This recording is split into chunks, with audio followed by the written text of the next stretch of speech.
നമ്മൾ എന്താ ചെയ്യേണ്ടത്? ഇങ്ങനെ കടിയേറ്റ് കഴിഞ്ഞാൽ ആദ്യം നമ്മൾ ചെയ്യേണ്ടത് ആദ്യമായിട്ടൊരു അവബോധം വേണ്ടത് എന്താണെന്ന് വെച്ച് കഴിഞ്ഞാൽ വീട്ടിൽ സോപ്പും വെള്ളവും ഉണ്ടായിരിക്കുക. അപ്പം റണ്ണിങ് ടാപ്പ് വാട്ടറിൽ ഈ മുറിവുകൾ കയ്യിലൊരു പ്ലാസ്റ്റിക് കവറോ അല്ലെങ്കിൽ ഉറയോ എന്തെങ്കിലും ഇട്ട ശേഷം വീട്ടിലുള്ള ആരെങ്കിലും അത് നന്നായിട്ടൊരു 15 തൊട്ട് 20 മിനിറ്റ് വരെ സോപ്പ് ഉപയോഗിച്ച് നന്നായി കഴുകി വൃത്തിയാക്കിയാൽ തന്നെ അതിലുള്ള വൈറസിൻ്റെ ലോഡ് പരമാവധി നമുക്ക് കുറയ്ക്കാൻ പറ്റും. അതിനുശേഷം ഉടനെ തന്നെ ആശുപത്രിയിൽ എത്തിച്ചാൽ അവിടുന്ന് ബാക്കി ബീറ്റാഡിൻ ഡിസിൻഫെക്റ്റൻ്റ് ഒക്കെ ഇട്ട് ക്ലീൻ ചെയ്യുകയും ERG കൊടുക്കുകയും വാക്സിൻ കൊടുക്കുകയും ചെയ്യുക വഴി ആ ചികിത്സയുടെ ഫലം പൂർണ്ണമായിട്ട് നമുക്ക് കിട്ടും.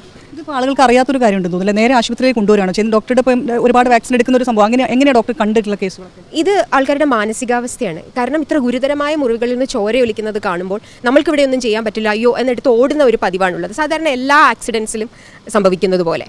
അപ്പോൾ ഇതാവുമ്പോൾ മിക്കവാറും ആ ഒരു മാനസികാവസ്ഥയിൽ അവർക്ക് പലതും ചിന്തിക്കാനോ പ്രവർത്തിക്കാനോ ഉള്ള ആ ഒരു നേരമില്ല. അപ്പോൾ ആ ഒരു വിലപ്പെട്ട സമയമാണ് അതിലൂടെ പോകുന്നത്. അപ്പോൾ ഇനീഷ്യലി അത് ചെയ്ത ശേഷം എത്തുകയാണെങ്കിൽ പിന്നെ രണ്ടാമത് ചികിത്സാ കേന്ദ്രങ്ങളിൽ എത്തുന്നതിനുള്ള ഡിലേ, ഇത് ചെയ്യാതെ ചികിത്സാ കേന്ദ്രങ്ങളിൽ എത്തുമ്പോൾ ചിലപ്പോൾ വൈറസിന് നാഡീവ്യൂഹങ്ങളിലേക്ക് കടക്കുകയും അതുകൊണ്ട് തന്നെ ചിലപ്പോൾ ചികിത്സ ഫലിക്കാതെ വന്നേക്കാം. അപ്പോൾ ആ ഡിലേ ഒഴിവാക്കണം. ഡിലേ പ്രധാനമാണ്. എത്രയോ കിലോമീറ്ററുകളിൽ താണ്ടി മെഡിക്കൽ കോളേജിൽ എത്തുന്നതിന് മുൻപായിട്ട് പൊതുജനം മനസ്സിലാക്കേണ്ട ഒരു പ്രധാന കാര്യം, എല്ലാ ഗവൺമെൻറ് ആസ്പത്രികളിലും ഈ മരുന്നുണ്ട്. As of now family health സെൻ്ററുകളിലും റിഗ് എന്ന് വെച്ചാൽ റേബീസ് ഇമ്യൂണോഗ്ലോബുലിനും IDRVയും CHCകളിൽ, താലൂക്ക് ആസ്പത്രികളിൽ, PHCകളിൽ എല്ലായിടത്തും ഈ മരുന്നുണ്ട്.